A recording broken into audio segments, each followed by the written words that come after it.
Daily Bible reading, Daniel chapter 1. In the 3rd year of the reign of King Jehoiakim of Judah, King Nebuchadnezzar of Babylon came to Jerusalem and laid siege to it. The Lord delivered King Jehoiakim of Judah into his power, together with some of the vessels of the house of God, and he brought them to the land of Shinar, to the house of his God.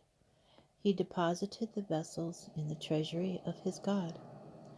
Then the king ordered Ashpenaz, his chief officer, to bring some Israelites of royal descent and of the nobility, youths without blemish, handsome, proficient in all wisdom, knowledge, and intelligence, and capable of serving in the royal palace, and teach them the writings and the language of the Chaldeans.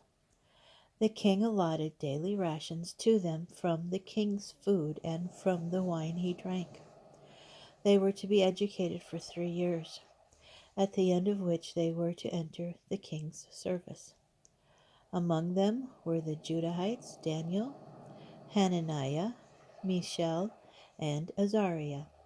The chief officer gave them new names. He named Daniel Belteshazzar, Hananiah Shadrach, Mishael Meshach, and Azariah Abednego. Daniel resolved not to defile himself with the king's food or the wine he drank.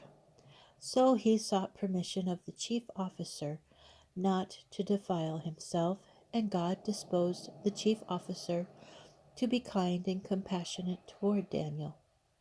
The chief officer said to Daniel, "I fear that my lord the king, who allotted food and drink to you, will notice that you look out of sorts, unlike the other youths of your age, and you will put my life in jeopardy with the king."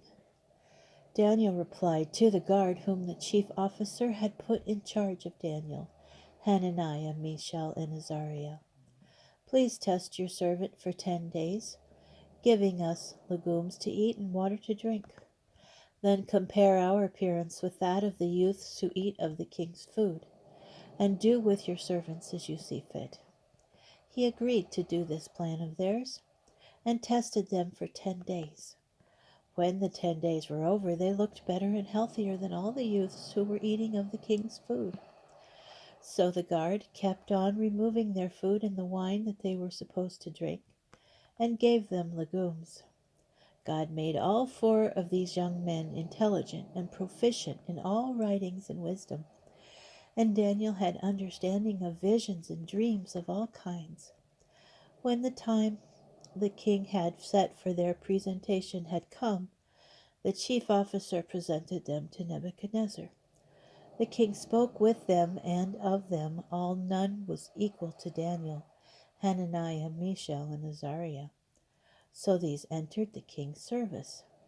Whenever the king put a question to them requiring wisdom and understanding, he found them to be 10 times better than all the magicians and exorcists throughout his realm.